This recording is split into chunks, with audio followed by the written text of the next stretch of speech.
अस्सलामुअलैकुम दोस्तों, मैं वफा लांगा आपको अपने चैनल ग्रामर इन डिटेल में खुशामदीद कहता हूं। और आज हम स्टार्ट कर रहे हैं second part of your predicate. आपका जो प्रेडिकेट का दूसरा एक्सिलरी वर्ब को समझाने के लिए मैंने दो एग्जांपल्स अलग अलग दिए हैं, इनको हम समझने की कोशिश करते हैं। डियर स्टूडेंट्स, देखें, हेल्पिंग वर्ब और प्राइमरी वर्ब, ये भी वर्ब का आपके जो एक्सिलरी वर्ब है इनके काइंड्स हैं। यहाँ पे हम सिर्फ समझने की कोशिश करेंगे, डिटेल इनका हम वहीं पे पढ़ेंगे जहाँ पे हम इनको स्टार्ट करेंगे। हेल्पिंग वर्ब और प्राइमरी वर्ब्स की भी डेफिनेशन यही है, those verbs which help the action verb. याद रखना, हेल्पिंग वर्ब और प्राइमरी वर्ब एक्शन वर्ब की मदद करते हैं। देखिए, हमारा एक्शन वर्ब क्या है, यानी जो काम है हमारा जुमले में फेल है, वो है लर्निंग, स्पोकन एंड गो। इनकी जो मदद करते हैं वर्ब, उन वर्ब्स को हम क्या कहते हैं? Action verbs. हेल्पिंग और प्राइमरी वर्ब्स और मॉडल एक्सिलरी वर्ब्स कहते हैं। हमारा जो फर्स्ट एग्जाम्पल है उसको हम समझने की कोशिश करेंगे। यू डैश लर्निंग इंग्लिश, आप इंग्लिश सीख रहे।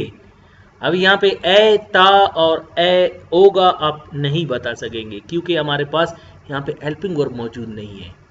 देखिए, अगर मैं इसी सेंटेंस में आपको कहता हूं ई इज लर्निंग इंग्लिश, तो आपको समझ आ गया कि वो इंग्लिश सीख रहा है, यानी प्रेजेंट कंटिन्यूअस, फेले आल जारी।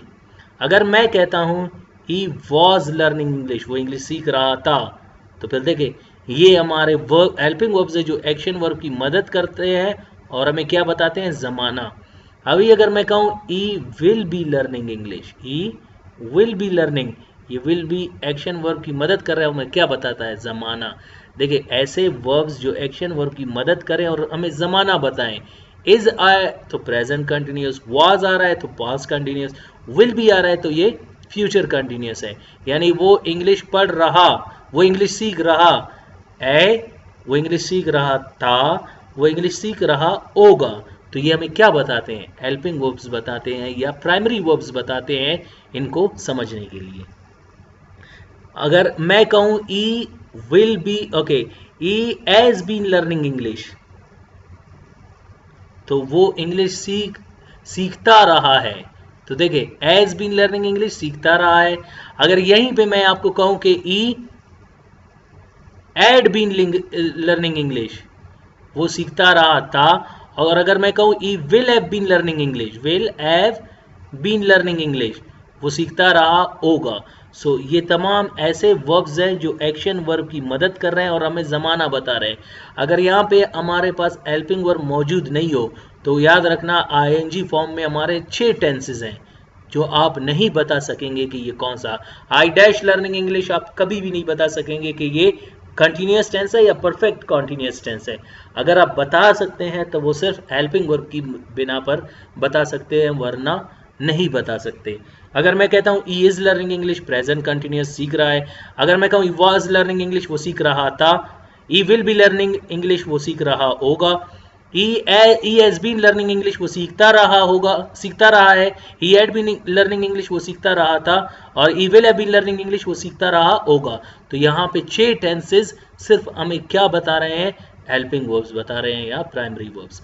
उम्मीद है ये फर्स्ट एग्जांपल समझ आ गया आपको। सेकंड की तरफ आते हैं। You dash spoken the truth, आप सच बोल चुके, इसके बाद आप नहीं बता सकते ए, ते या ओंगे। ये आपको क्या बताता है? आपका हेल्पिंग वर्ब बताता है। आपका जो प्राइमरी वर्ब है वो बताता है विच हेल्प्स, देखो डेफिनेशन कह रहा है which helps the action verb and tell us the tense. और अगर हमें टेंस बताता है, जमाना बताता है, तो वो क्या है? आपका हेल्पिंग वर्ब और प्राइमरी वर्ब है। देखें, you dash spoken the truth, अगर मैं कहूँ you have spoken the truth, आप सच बोल चुके हैं। हैव एक्शन वर्ब स्पोकन की मदद कर रहा है और हमें बता रहा है कि ये आल में मुकम्मल है।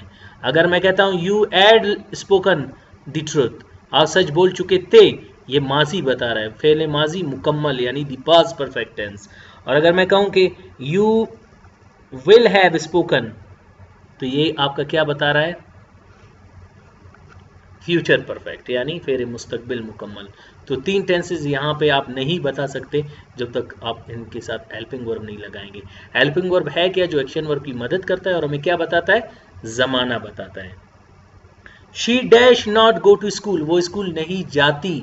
अभी ए, वो स्कूल नहीं गई या वो स्कूल नहीं जाएगी, तो ये आपको क्या बताएंगे, हेल्पिंग वर्ब्स बताएंगे।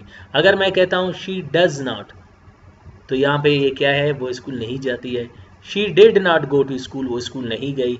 She will not go to school, तो ये आपके क्या है, एक्शन वर्ब है जो वर्ब की मदद, ये हेल्पिंग वर्ब है जो एक्शन वर्ब की मदद कर रहे हैं और हमें क्या बता रहे हैं, जमाना बता रहे हैं।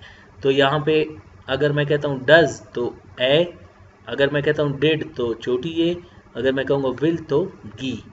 सो होप आपको हेल्पिंग वर्ब समझ आ गया।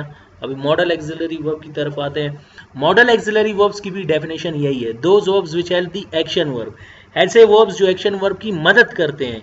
लेकिन अगर हेल्पिंग वर्ब मदद करते हैं, ये हमें क्या बताते हैं, टेंस, जमाना। याद रखें, model auxiliary verbs action verb की मदद करते हैं, ये हमें जमाना नहीं बताते, ये हमें क्या बताते हैं, पॉसिबिलिटी बताते हैं, यानी किसी भी एक्शन का हमें इम्कान बताते हैं कि कितने इम्कान पे कोई काम हो सकता है, उसको हम क्या कहते हैं, मॉडल एक्सिलरी वर्ब की डेफिनेशन क्या है, those verbs which help the action verb, यानी एक्शन वर्ब लर्न की मदद करते हैं लेकिन हमें जमाना नहीं बताते, ये इम्कान बताते हैं।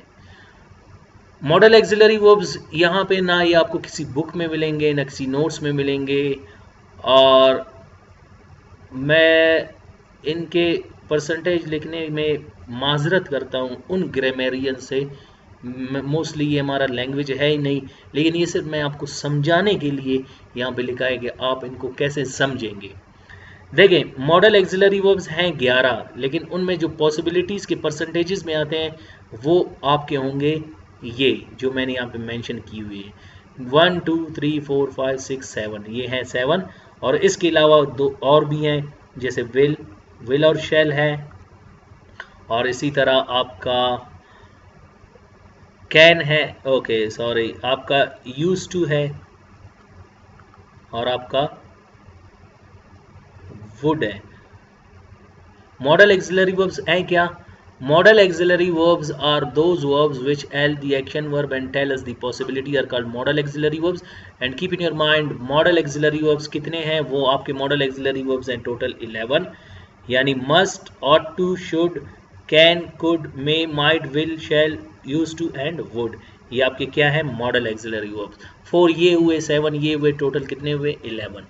अभी आते हैं इनको समझने की कोशिश करते हैं। must 100%, ought to उससे कम 85%, शुड उससे कम 75%, कैन उससे कम 50%, कुड उससे कम 40%, मे उससे कम 30%, माइट उससे कम 15%। तो यहाँ पे हम एग्जाम्पल में लिखेंगे, पॉसिबिलिटीज में फर्क आता जाएगा। अगर डी स्टूडेंट्स यहाँ पे आप इस खाली जगह में लिखेंगे must, we must learning English, तो यहाँ पे इंग्लिश हमें, हमारे ऊपर एक किस्म का फर्ज होता है कि हमने जैसे भी हो इंग्लिश सीखना है, क्योंकि ये आज के दौर में एक ज़रूरत है। क्योंकि हमारा जो हम जो भी चीज़ खरीदते हैं उसका जो इंस्ट्रक्शन हमें मिलता है बैग में, खुदा करे आप कोई साबुन खरीद रहे हो या आप कोई भी चीज़ खरीद रहे हो, उसका जो इंस्ट्रक्शन होता है, उसमें जो यूज़ होता है, वो हमेशा आपको इंग्लिश में ही मिलती है। तो कोशिश करते हैं हम कि इंग्लिश सीखने की। तो इसी वजह से मैं कहता हूँ अगर आपको ज़रूर इंग्लिश सीखनी चाहिए, यानी आप पे ऑब्लिगेशन के तौर पे बनता है 100%, यानी कोई भी गुंजाइश नहीं, आपने ज़रूर सीखना है, तो उस पर हम क्या लगाएंगे? मस्ट। और उसके बाद जब आप ought to लगाएंगे यहाँ पे, you ought to learn English, आपको इंग्लिश सीखनी चाहिए, यानी ये मस्ट से लेस स्ट्रेसेबल है, 80% फिर भी ज़रूरी है। लेकिन अगर आप इंग्लिश नहीं सीखें 15%, तो ये नहीं कि आपको कोई शहर से निकाल दे। सो आपको इंस्ट्रक्ट किया जा रहा है, आपको यानी मस्ट से कम कहा जा रहा है कि आपको ज़रूर सीखनी चाहिए। इसी तरह है हमारे पास शुड, अगर यहाँ पे आप लगाएंगे should, we should learn English, so it is less stressable, यानी ये ought to से कम है। और अगर मैं कहता हूँ वी कैन लर्निंग इंग्लिश, हम इंग्लिश सीख सकते हैं अगर हम चाहें। और इसी तरह है कुड फिर क्या है? वी कुड लर्न इंग्लिश, हम इंग्लिश सीख सकते हैं, ये क्या आता है? 40% पे। यू मे लर्न इंग्लिश, शायद कि आप इंग्लिश सीखो, यानी उम्मीद नहीं लगता, लेकिन फिर भी अगर कर लो तो कर सकते हो। यू माइट, शायद कि आप इंग्लिश सीखें। देखें यहाँ पे इंग्लिश को समझने के लिए एक वर्ड, एक एक्सप्रेशन और एक टर्म मैं यूज करूंगा, वो ग्रामर टर्म है, वो है इंटोनेशन। इंटोनेशन क्या है? The way you express the words, वो तरीका जिससे आप वर्ड्स को एक्सप्रेस करते हैं। आपका जो डिस्कशन है, आपका जो लैंग्वेज, स्पोकन लैंग्वेज है, उसमें आप फर्क कैसे लाते हैं, उसमें इंटोनेट कैसे करते हैं, उसको कहते हैं intonation. Means your words expressions.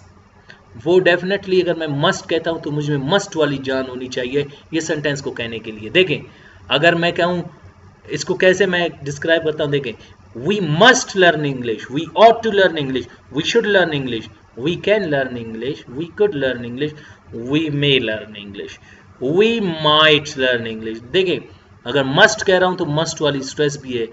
शायद अगर देखें, मैं कहता हूं आपको जरूर सीखनी चाहिए, आपको इंग्लिश सीखनी चाहिए, आप कुछ सीखनी चाहिए, आप सीख सकते हैं, आप सीख सकते हैं, आप शायद सीख सकते हैं, आप शायद के सीख सकते हैं। देखिए यहाँ पे आपको क्या बताया जा रहा है? पॉसिबिलिटी, किसी एक्शन का इम्कान बताया जा रहा है कि कितने परसेंटेज पे हो सकता है या हो रहा है। That is known as modal auxiliary verbs. और रिमेनिंग है विल और शैल। विल और शैल ये है इनफॉर्मल स्पोकन इंग्लिश में यूज होता है, और shall is used as in your formal language. याद रख रहे हैं, इनको हम हेल्पिंग वर्ब्स भी कहते हैं, जो यहाँ पे हम डिस्कस कर चुके हैं, और इनको मॉडल एक्सिलरी वर्ब्स कहते हैं। हेल्पिंग वर्ब में शैल का आजकल इस्तेमाल खत्म हो गया है, लेकिन as a modal auxiliary verb ये अभी भी यूज हो सकता है। यानी आप शैल के साथ ई, यू और ये तमाम सब्जेक्ट्स यूज कर सकते हैं। I shall come, you shall come as a modal auxiliary verb, लेकिन जब आप as a helping verb you will come, ये रॉन्ग होगा, क्योंकि आजकल इसका इस्तेमाल खत्म हो गया। ये इनफॉर्मल है, ये फॉर्मल है। यूज टू, माजी के आदत और हरकत जो अभी आप छोड़ चुके हो। मैं कहता हूँ आई यूज टू स्पीक लाउडली, मैं जोर से बोला करता था, अब जोर से बोलना छोड़ दिया। ये माजी के मेरे आदत थे, हरकत थे। वुड, ये अनरियल सिचुएशन के लिए, यानी रियल में वो काम जो माजी में नहीं हुए उनके लिए। मैं कहता वी वुड लर्न इंग्लिश, हम इंग्लिश सीखते। दो वजह है, हमने इस वजह से नहीं सीखा, या इसको और आसान करके मैं कहता हूं आई वुड हेल्प यू, मैं आपकी मदद करता। दो वजह हैं मैंने आपकी मदद नहीं की। वो क्या है? I would help you. Number one ये कि मुझे मौका नहीं मिला, माजरत के साथ मैं आपकी मदद करता लेकिन मुझे मौका नहीं मिला। या दूसरा ये हो सकता है मैं आपकी मदद करता लेकिन मैं क्यों करूं? याद है जब आपने मेरी मदद नहीं की तो मैं आपकी क्यों मदद करूं? ये हमारा एक नेचर, ह्यूमन फैक्ट है कि डू रिस्पेक्ट हैव रिस्पेक्ट, जैसी करनी वैसी वरनी। And that is known as मैं आपकी मदद करता, मैंने आपकी मदद इस वजह से नहीं की क्योंकि आपने मेरी मदद नहीं की। सो होप आपको यहाँ पे ये समझ आ गया होगा